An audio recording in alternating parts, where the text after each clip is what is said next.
প্রবাসীদের রেমিটেন্সে ঘুরে দাঁড়িয়েছে বাংলাদেশ, বললেন প্রধান উপদেষ্টা। পৃথিবীকে রক্ষায় 3-0 ক্লাব গড়ে তোলার আহ্বান। প্যানেল ভোটে চেয়ারম্যান মেয়র নির্বাচন প্রস্তাবে সায় নেই রংপুরবাসীর। প্রত্যক্ষ ভোট ছাড়া জনপ্রতিনিধির দায়ভার থাকে না, বলছেন বিশ্লেষকরা। 7 বিভাগে অতি ভারী বর্ষণের সতর্কবার্তা আবহাওয়া দপ্তরের। ভূমিধসের শঙ্কা, জোয়ারের পানিতে বিভিন্ন বাঁধ ক্ষতিগ্রস্ত। এবং ভারতীয় অংশের বেহাল সড়কে ময়মনসিংহের 2 স্থলবন্দরে কয়লা আমদানি বন্ধ। বেকার সময় কাটছে শ্রমিকদের, সংকট কাটানোর চেষ্টায় কর্তৃপক্ষ। ঢাকা সহ দেশের 7 বিভাগে অতি ভারী বর্ষণের সতর্কবার্তা দিয়েছে আবহাওয়া অধিদপ্তর। সেই সঙ্গে 5 জেলায় ভূমিধসের আশঙ্কা জানিয়েছে সংস্থাটি। শুক্রবার রাতে এক সতর্কবার্তায় এসব তথ্য জানিয়েছেন আবহাওয়া অফিস। এতে বলা হয়, বঙ্গোপসাগরে সৃষ্ট গভীর নিম্নচাপটি ক্রমান্বয়ে দুর্বল হয়ে সুস্পষ্ট লঘুচাপে পরিণত হয়েছে। এটি শেরপুর ও আশপাশের এলাকায় অবস্থান করছে। এদিকে 3 দিনের ভারী বৃষ্টি এবং উচ্চ জোয়ারের কারণে লক্ষ্মীপুর ও কক্সবাজারের দ্বীপ উপজেলা, মহেশখালী এবং কুতুবদিয়ায় 78টি গ্রাম প্লাবিত হয়েছে। এতে 2 লাখের বেশি মানুষ পানিবন্দী হয়ে পড়েছেন। এছাড়া খুলনার কয়রার কপোতাক্ষ নদের বেড়ি বাঁধের 300 মিটার ধসে পড়েছে। ঝোড়ো হাওয়ার কারণে পটুয়াখালী এবং কক্সবাজার জেলায় 2 সহস্রাধিক বসতঘর বিধ্বস্ত হয়েছে।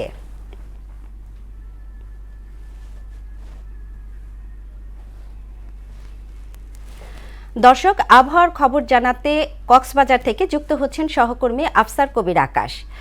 আকাশ, আবহাওয়ার বর্তমান পরিস্থিতি কি? টানা বর্ষণ এবং জোয়ারে ক্ষয়ক্ষতির চিত্র কেমন দেখছেন?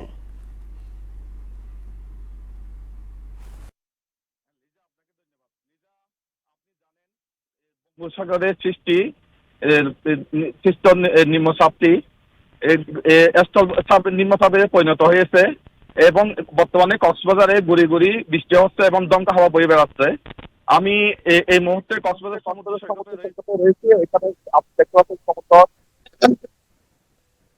বৃষ্টি হওয়ার কারণে এই কক্সবাজারের বিভিন্ন দেশের যে পাহাড় রয়েছে, পাহাড় ধসের সংখ্যা দেখা দেওয়ায় স্থানীয় প্রশাসনের পক্ষ থেকে মাইকিং করা যারা নিরাপদ স্থানে চলে আসে তারা। তো আমি এখন পর্যন্ত দমকা হওয়া এবং বৃষ্টি হচ্ছে, জোয়ারের পানি স্বাভাবিক 4 থেকে 5 ফুট উচ্চতায় জোয়ারের পানির কারণে কক্সবাজার সমুদ্র উপকূলের মহেশখালী, কুতুবদিয়া ও সেন্ট মার্টিনে অন্তত 100টির অধিক গ্রাম প্লাবিত হয়েছে। কক্সবাজার, আমি একটু আগে কক্সবাজার পানি উন্নয়ন বোর্ডের সাথে কথা বলেছি। তিনি জানিয়েছেন, জোয়ারের পানির আঘাতে মহেশখালী উপজেলার মাতারবাড়ি ও উত্তরকাটা ইউনিয়নে 905 মিটার বেড়িবাঁধ ভেঙে ক্ষতিগ্রস্ত হয়। কুতুবদিয়া উপজেলায় ক্ষতিগ্রস্ত হয় প্রায় 1 থেকে 1.5 কিলোমিটার বেড়িবাঁধ ক্ষতিগ্রস্ত হয় বলে কক্সবাজার পানি উন্নয়ন জানিয়েছেন। কক্সবাজার নিম্নচাপের প্রভাবে সাগর দেওয়ার আঘাতে আমি আরেকটা বিষয় আপনাকে জানিয়ে রাখি। সমুদ্র এখনো উত্তাল থাকায় কক্সবাজারের মেরিন ড্রাইভের বিভিন্ন অংশে ভাঙন দেখা দিয়েছে এবং জোয়ারের পানি স্বাভাবিক হয়ে গেছে কয়েক ফুট বেশি উচ্চতায়। মেরিন ড্রাইভ আঘাত আনছে। লিজা, কক্সবাজারে এই ছিল সর্বশেষ। আকাশ, আপনাকে ধন্যবাদ। ভারতীয় অংশে বেহাল সড়কের কারণে ময়মনসিংহের হালুয়াঘাটে করইতলী এবং গোবরাকোড়া স্থলবন্দর দিয়ে কয়লা আমদানি বন্ধ হয়ে গেছে। এতে বেকার সময় কাটাচ্ছেন বন্দরের শ্রমিকরা। সংকট কাটাতে সময় লাগবে জানিয়ে বন্দর কর্তৃপক্ষ বলছে, ভারত থেকে পাথর আমদানির মাধ্যমে স্থলবন্দর সচল রাখার চেষ্টা চলছে। ওমর ফারুকের প্রতিবেদন, জানাচ্ছেন বুশরাত জাহান। 1 যুগেরও বেশি সময় আগে হালুয়াঘাটের করইতলী ও গোবরাকুড়া স্থলবন্দরের আনুষ্ঠানিক কার্যক্রম শুরু হয়। আইনি জটিলতায় বিভিন্ন সমস্যা হলেও গেল বছরের ডিসেম্বর থেকে পুরোদমে শুরু হয় কয়লা আমদানি। সম্প্রতি স্থলবন্দরের সঙ্গে সংযুক্ত ভারতীয় অংশের সড়কে খানাখন্দ সৃষ্টি হওয়ায় কয়লা আমদানি বন্ধ হয়ে গেছে।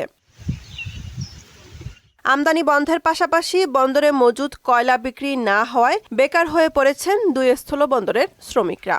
বন্দরটা বন্ধ হওয়াতে আমাদের খুব ধৈর্যত দিন কাটতেছে। মানে আমাদের কোনো ইনকাম সোর্স নেই। এটা চালু থাকে তাহলে আমাদের চলা ভালো হয়, 1500-2000 টাকা ইনকাম করতে পারি। আর অনেক প্রোডাক্ট আছে, এগুলো যদি আসে তাহলে সবার জন্য, ব্যবসায়ীদের জন্য যেরকম ভালো, এরকম আপনার এলাকার যারা কাজ করে তাদের জন্য, সবার জন্য ভালো। 28টা আইটেম যে এখানে অনুমোদন করা আছে, এগুলো যদি সরকার ভালোভাবে আমাদেরকে আমদানি করতে দেয় বা রপ্তানি করতে দেয়, তাহলে এখান থেকে সরকার অনেক টাকা রাজস্ব পাবে। ব্যবসায়ীরা বলছেন, শুধু কয়লা আমদানির মাধ্যমে সারা বছর 2 স্থলবন্দর সচল রাখা সম্ভব নয়। এক্ষেত্রে পাথর আমদানিতে মনোযোগ বাড়াতে হবে। আমাদের চাহিদা, তাদের চাহিদা, এটা নিয়ে ডিসকাস হয়, আলোচনা হয়, তাইলে আমরা অন্যান্য আইটেমগুলো আমরা আনতে পারি এবং দিতে পারি। কর্তৃপক্ষ জানায়, ঈদের পর পাথর আমদানি শুরু করতে পারলে বন্দরে প্রাণ চাঞ্চল্য ফিরবে। কয়লা সহ আরো অন্যান্য যে সকল পণ্য, আমদানি পণ্য আছে ইন্ডিয়া থেকে, সেই সকল পণ্য যাতে বন্দর দিয়ে আমদানি হয় সে ব্যাপারে আমাদের ব্যবসায়ীদের সাথে আলাপ আলোচনা হয়েছে এবং বিশেষ করে পাথরটার বিষয়ে ব্যবসায়ীরা খুব ইন্টারেস্ট প্রকাশ করেছে। সবশেষ 8 মে এই 2 বন্দর দিয়ে ভারত থেকে কয়লা আমদানি করেন ব্যবসায়ীরা। 8 মে পর্যন্ত মোট 38,000 টন কয়লা এসেছে। বুশরাত জাহান, মোহনা সংবাদ। আসন্ন কোরবানিকে সামনে রেখে ফেনীর ছাগলনাইয়া উপজেলার বিভিন্ন খামারগুলোতে পশু মোটাতাজাকরণে ব্যস্ত সময় পার করছে খামারিরা। সম্পূর্ণ দেশীয় এবং প্রাকৃতিক উপায়ে খাবারের মাধ্যমে লালন পালন করা হচ্ছে এসব পশু। পার্শ্ববর্তী দেশ ভারত থেকে পশু না আসলে লাভের আশা খামারিদের। নিজামুদ্দিনের প্রতিবেদন, জানাচ্ছেন তাহসিন তারিন। ঈদ উল আজহাকে সামনে রেখে দিনরাত পরিচর্যার মাধ্যমে পশু মোটাতাজাকরণে ব্যস্ত ফেনীর ছাগলনাইয়া উপজেলার প্রায় 800 খামারি। কোনো ইনজেকশন বা কীটনাশক ব্যবহার না করে খাওয়ানো হচ্ছে ঘাস, খড়, ভুট্টা, ধান ও ছোলা।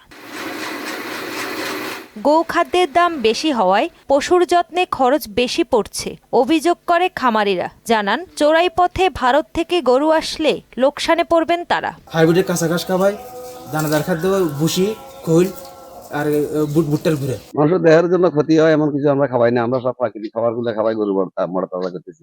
আমাদের এই এলাকাটা সীমান্তবর্তী এলাকা, যার কারণে আমরা এখান থেকে ভারতীয় অনেক গরু চলে আসে কোরবানির টাইমে, ওই কারণে আমরা ন্যায্য মূল্যটা পাই না। এখন এই প্রশাসনের কাছে আমাদের আবেদন, এই সময় যেহেতু এই গরুগুলো না আসে, তাহলে আমরা ন্যায্য মূল্যটা পাবো। গরু মোটাতাজাকরণে খামারিদের সব ধরনের সহযোগিতা ও পরামর্শ দিচ্ছেন প্রাণী সম্পদ বিভাগ। ফ্রি ভেটেরিনারি মেডিকেল ক্যাম্প করেছে, আজকে এতে পরামর্শ দিয়ে এসেছি এবং আমাদের ওষুধ, যাদের বিভিন্ন ওষুধ আমরা ফ্রিতে সরবরাহ করেছি এবং ভবিষ্যতেও আমরা এই যে সামনের সপ্তাহগুলোতে ওই কোরবানি আগ পর্যন্ত এই ধারাবাহিকতা অব্যাহত থাকবে। সীমান্ত দিয়ে অবৈধভাবে গরু প্রবেশ করার বিষয়ে কর্তৃপক্ষ কঠোর ব্যবস্থা নেবে দাবি খামারিদের। তাহসিন তারিন, মোহনা সংবাদ। শেরপুরের সমলয় পদ্ধতিতে বোরো ধান আবাদে লাভবান হচ্ছেন কৃষকরা। এতে কম খরচের পাশাপাশি কমছে শ্রমিক সংকটও, কিন্তু ফলন বাড়ছে। তাই সমলয় পদ্ধতিতে চাষাবাদে কৃষকের আগ্রহ দিন দিন বাড়ছে। আর এ ব্যাপারে কৃষকদের সব ধরনের সহযোগিতার পাশাপাশি পরামর্শ দিচ্ছে কৃষি বিভাগ। মনোর হোসেন প্লাবনের প্রতিবেদন, জানাচ্ছেন আফরিন পপি। চলতি বোরো মৌসুমে রাইস ট্রান্সপ্লান্টার যন্ত্রের মাধ্যমে সমলয় পদ্ধতিতে ধানের চারা রোপণ করেছেন শেরপুরের নালিতাবাড়ির কৃষকরা। এ পদ্ধতিতে 1 একর জমিতে চারা রোপণ করতে সময় লাগে মাত্র 1 ঘন্টা। সমলয় পদ্ধতিতে ধানের বীজ বপন, চারা রোপণ থেকে শুরু করে কাটা ও মাড়াই পর্যন্ত পুরো প্রক্রিয়াতেই যন্ত্রের ব্যবহার হয়। রাইস ট্রান্সপ্লান্টার ও কম্বাইন্ড হারভেস্টরের মতো যন্ত্রের ব্যবহারের কারণে কমেছে খরচ, শ্রমিক সংকটের চিন্তার ভাজনেই কৃষকদের কপালে। যন্ত্রের মাধ্যমে করলে আমরা অনেক উপকৃত হই, আমাদের খরচ কমে যায় এবং শ্রমিক কম লাগে। মেশিন দিয়ে জ্বালা ফেলেছি, মেশিনে খেত লাগাইছি, তাতে গত বছর থেকে আমার অনেক টাকা কম লাগছে। আমি 24 কাঠা জমি আছি, খরচ অনেক কম লাগছে। মেশিন দিয়ে কাটলে হেটা নষ্ট, হেটা নষ্ট, কিচ্ছু নষ্ট না। তারপরেও কামলার চাইকে এটা খরচ বাঁচে বেশি। আধুনিক যন্ত্র ব্যবহারে কৃষকদের উদ্বুদ্ধ করছে জেলা কৃষি বিভাগ। আমাদের এটার মূল উদ্দেশ্য হলো কৃষিতে যন্ত্রের ব্যবহার কৃষককে উদ্বুদ্ধ করা এবং এতে আমাদের শ্রমিক খরচ কম হবে। বিশেষ করে জমি লাগানো, চারা উৎপাদন করা এবং জমি কর্তন করা সবগুলোই মেশিনের মাধ্যমে হবে। সামগ্রিকভাবে 1 একর জমিতে কৃষকের 12 থেকে 15,000 টাকা সাশ্রয় হচ্ছে। আমরা জানি যে ধান আমাদের কখনোই এটা বাণিজ্যিক কৃষি ছিল না। এই ধানকে বাণিজ্যিকীকরণ করতে গেলে যন্ত্রের কোনো বিকল্প নেই। আধুনিক কৃষি পদ্ধতিতে চাষাবাদে উদ্বুদ্ধ করতে সরকারের পক্ষ থেকে প্রণোদনা দেওয়া হচ্ছে বলে জানালেন এই কর্মকর্তা। আমূলয় পদ্ধতিতে 50 একর জমিতে আমরা যন্ত্রের মাধ্যমে চারা রোপণ করেছি, তারপর মাঝখানে সরকারিভাবে বীজ সার প্রদান করা হয়েছে। এখন আমরা হচ্ছে যে একই সাথে 50 একর জমিতে যন্ত্রের মাধ্যমে আমরা ধান কাটার উদ্যোগ নেওয়া হয়েছে। চলতি বোরো মৌসুমে জেলায় লক্ষ্যমাত্রা ছাড়িয়ে ধানের আবাদ হয়েছিল 92,000 হেক্টরের বেশি জমিতে। আফরিন পপি, মোহনা সংবাদ। গ্লোবাল বিজনেস অ্যাওয়ার্ড পেলেন মোহনা টেলিভিশনের বিশেষ প্রতিনিধি রেজা খান। শুক্রবার রাজধানীতে এক অনুষ্ঠানে তার হাতে পদক তুলে দেন বিশিষ্ট সঙ্গীতশিল্পী ফেরদৌস সারাই এবং Bangladesh association of bank BAB chairman Abdul Hai Sarkar. পুরস্কার পেয়ে মোহনা টেলিভিশন কর্তৃপক্ষ এবং সহকর্মীদের প্রতি কৃতজ্ঞতা জানান রেজা খান। সুরাইয়া মুনির প্রতিবেদন। শুক্রবার রাতে রাজধানীর প্যান প্যাসিফিক সোনারগাঁও হোটেলে global business and CSR award 2025 আয়োজন করে Asian journalist, human rights and cultural foundation ও global media forum of Bangladesh. যে অর্থনীতি আমাদের দেশের সারা পৃথিবীর একটি চাবিকাঠি দেশকে এগিয়ে নেওয়ার ক্ষেত্রে, অর্থনীতি মুক্তি ও দেশের মুক্তি। সেক্ষেত্রে ব্যাংকিং সেক্টরের সবচেয়ে বড় মানুষ যিনি, উনি বিজনেস সেক্টরে অনেক বড় ধরনের কাজ করেছে। উনি আমাদের আজকে চিফ গেস্ট। অনুষ্ঠানে আজীবন সম্মাননা দেওয়া হয় বিশিষ্ট সঙ্গীতশিল্পী ফেরদৌস সারা, চিত্রনায়িকা রোজিনা এবং অভিনেত্রী আনোয়ারাকে। সঙ্গীতশিল্পী আখি আলমগীর সহ সেলিব্রিটিদের হাতে তুলে দেওয়া হয় বিশেষ সম্মাননা পদক।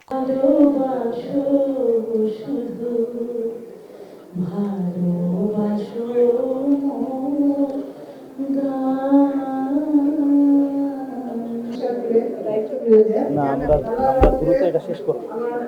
টাইটই আছে।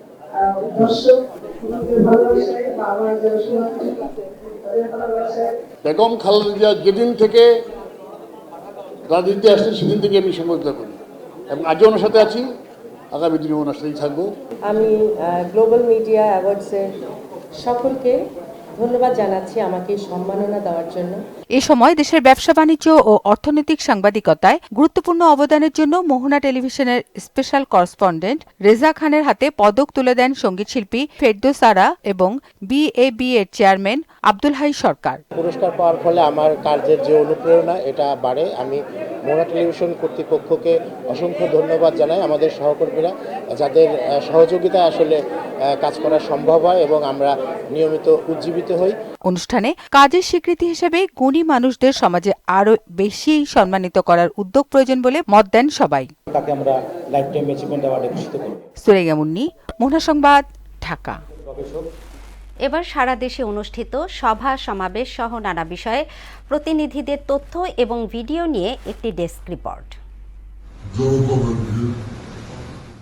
জনতা ব্যাংকের ফরিদপুর বিভাগীয় শাখা ব্যবস্থাপক সম্মেলন অনুষ্ঠিত হয়েছে। ফরিদপুর ব্যাংক লার্নিং সেন্টারে এই সভা আয়োজন করা হয়। ব্রাহ্মণবাড়িয়া শিশু, কিশোর ও নারী উন্নয়নে সচেতনতা বৃদ্ধিতে টেলিভিশন সাংবাদিকদের জন্য 2 দিনব্যাপী প্রশিক্ষণ কর্মশালা শুরু হয়েছে। ব্রাহ্মণবাড়িয়া সার্কিট হাউস মিলনায়তনে ভার্চুয়ালি কর্মশালায় উদ্বোধন করেন তথ্য ও সম্প্রচার মন্ত্রণালয়ের সচিব মাহবুবা ফারজানা। কিশোরগঞ্জের হোসেনপুরে গীতা স্কুলের 2য় বার্ষিকী উদযাপন উপলক্ষে ভোগ নিবেদন ও ভোগ আরতি, মহাপ্রসাদ বিতরণী, গীতাযজ্ঞ ও সকল বিদ্যার্থীদের মাঝে গীতা গ্রন্থ বিতরণ করা হয়েছে। রাঙ্গামাটির বরকল উপজেলার ভূষণছড়ায় গণহত্যার বিচার ও ভূষণছড়ার নিরীহ 4 শতাধিক বাঙালি হত্যার সাথে জড়িতদের সকল খুনিদের দ্রুত চিহ্নিত করে বিচারের আওতায় নিয়ে আসার দাবি জানিয়েছে পার্বত্য চট্টগ্রাম ছাত্র পরিষদের নেতৃবৃন্দরা। শহীদ প্রেসিডেন্ট জিয়াউর রহমানের 44তম শাহাদাত বার্ষিকী উপলক্ষে মুন্সিগঞ্জের শ্রীনগরে ফ্রি মেডিকেল ক্যাম্প অনুষ্ঠিত হয়েছে। উপজেলা পরিষদ অডিটোরিয়াম নারী ও শিশু অধিকার ফোরাম মুন্সিগঞ্জ জেলা শাখার আয়োজনে এই মেডিকেল ক্যাম্প অনুষ্ঠিত হয়। রাজবাড়ী জেলা ক্রীড়া অফিসের আয়োজনে ক্রীড়া পরিদপ্তরের বার্ষিক ক্রীড়া কর্মসূচি 2024-25 এর আওতায় 11 দিন ব্যাপী 21টি সেশনে অনূর্ধ্ব 14 সাঁতার প্রশিক্ষণের সমাপনী সনদপত্র বিতরণ এবং সাঁতার প্রতিযোগিতার পুরস্কার বিতরণ অনুষ্ঠানের আয়োজন করা হয়। শিক্ষক কর্মচারী ঐক্যজোট ফরিদপুর জেলা শাখার উদ্যোগে ফরিদপুরের শিক্ষক কর্মচারীদের সাথে মাওশিউর পরিচালকের মতবিনিময় সভা অনুষ্ঠিত হয়। ফরিদপুরের নগরকান্দায় সোলপুর সার্বজনীন রাধা গোবিন্দ মন্দিরে 11 দিন ব্যাপী দেশ জাতি শান্তি কামনায় ভাগবত পাঠ, মহানামা যজ্ঞ ও লীলা কীর্তন অনুষ্ঠান অনুষ্ঠিত হয়েছে। তাহসিন তারিন, মোহনা সংবাদ। আন্তর্জাতিক প্রসঙ্গ। নাইজেরিয়ার উত্তর মধ্যাঞ্চলের নাইজার রাজ্যে ভারী বৃষ্টিতে সৃষ্ট বন্যায় শতাধিক মানুষের মৃত্যু হয়েছে। ধ্বংস হয়ে গেছে কয়েক হাজার ঘরবাড়ি। এখনও অনেক মানুষ নিখোঁজ থাকায় উদ্ধার তৎপরতা অব্যাহত আছে বলে জানিয়েছেন দুর্যোগ ব্যবস্থাপনা বিভাগের প্রধান হুসেইনি ইসা।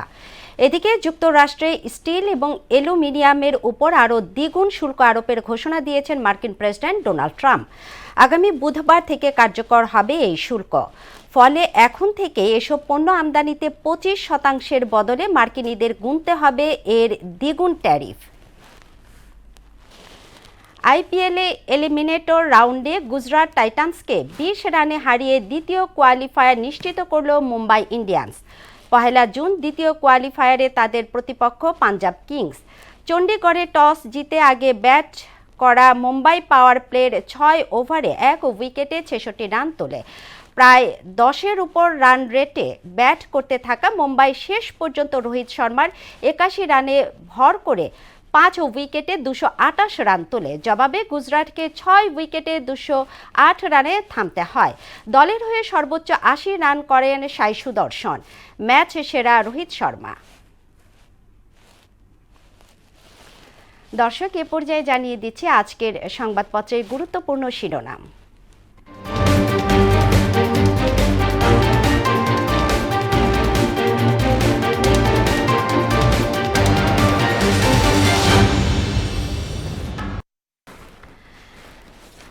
শুরুতেই প্রথম আলো শিরোনাম করেছে, বাজেটের সংস্কারের সুপারিশের প্রতিফলন কমই থাকছে। রোডম্যাপের জন্য 1 মাস সময় দেবে বিএনপি। যুক্তরাষ্ট্রের আপিল আদালতের আদেশ, ট্রাম্পের শুল্ক নীতি আপাতত কার্যকর থাকছে না। এরপর দৈনিক ইত্তেফাকের শিরোনাম, $100 কোটি দেবে জাপান, 6 সমঝোতা স্মারক সই। ক্রিকেট নেতৃত্বে আমিনুল ইসলাম বুলবুল। ঢেউয়ের তোড়ে তীরে উঠে গেল 4 জাহাজ। এরপরের সমকালের শিরোনাম, ডিসেম্বরেই নির্বাচন চায় বিএনপি সহ 10 নিবন্ধিত দল। ডক্টর ইউনূসের বক্তব্যের প্রতিক্রিয়া, ডিসেম্বরের মধ্যে নির্বাচন চান না শুধু এক ব্যক্তি। উপকূল জুড়ে দুর্ভোগ, পাহাড় বাঁধে ধস। জাপানে শীর্ষ বৈঠক, $106 কোটি পাচ্ছে ঢাকা, প্রতিরক্ষা চুক্তিতেও সম্মত। বাংলাদেশ প্রতিদিনের শিরোনাম, ডিসেম্বরে ভোট চায় শতাধিক দল, 6 সমঝোতা স্মারক সই, নতুন বাংলাদেশ গড়তে পাশে থাকবে জাপান। মব ফ্যাসিজমের শেষ কোথায়? এরপর যুগান্তরের শিরোনাম, জিয়াউর রহমানের 44তম শাহাদত বার্ষিকীতে নেতারা, এক ব্যক্তি ডিসেম্বরের মধ্যে নির্বাচন চান না। তারিখ বিতর্ক যখন বড় ইস্যু, ডিসেম্বরের মধ্যে নির্বাচন চায় 53 রাজনৈতিক দল। বর্ষায় রাজধানীতে ভয়াবহ জলাবদ্ধতার শঙ্কা, খাল পুনরুদ্ধারের বিকল্প নেই। সর্বশেষ দ্য ডেইলি স্টারের শিরোনাম, Japan to provide $1 billion in budget support grant. Yunus holds bilateral talks with Japanese PM. 6 memoranda of understanding signed. Division budget expenditure, Health Ministry puts up for show again. Election future uncertain if December deadline missed. দর্শক, এই ছিল সংবাদপত্রের গুরুত্বপূর্ণ শিরোনাম। শেষ করছি মোহনা সংবাদ, তবে যাবার আগে শিরোনামগুলো আরও একবার।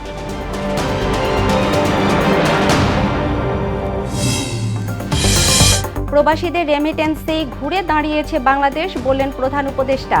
পৃথিবীকে রক্ষায় 3-0 ক্লাব গড়ে তোলার আহ্বান। প্যানেল ভোটে চেয়ারম্যান মেয়র নির্বাচন প্রস্তাবে সায় নেই রংপুরবাসীর। প্রত্যক্ষ ভোট ছাড়া জনপ্রতিনিধির দায়ভার থাকে না বলছেন বিশ্লেষকরা। 7 বিভাগে অতি ভারী বর্ষণের সতর্কবার্তা আবহাওয়া দপ্তরের।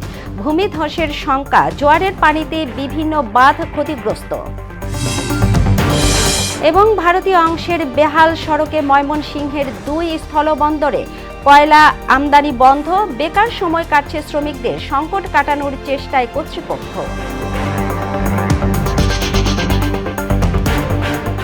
এই ছিল মোহনা সংবাদে। পরবর্তী সংবাদ দুপুর 1টায় দেখার আমন্ত্রণ রইল। এর আগে দুপুর 12টায় দেখবেন সংবাদ এক নজরে। মোহনার সবশেষ খবর জানতে ভিজিট করুন www.mohana.tv। সংবাদ দেখতে পারেন ফেসবুক ও ইউটিউবে। এতক্ষণ সঙ্গে থাকার জন্য ধন্যবাদ সবাইকে।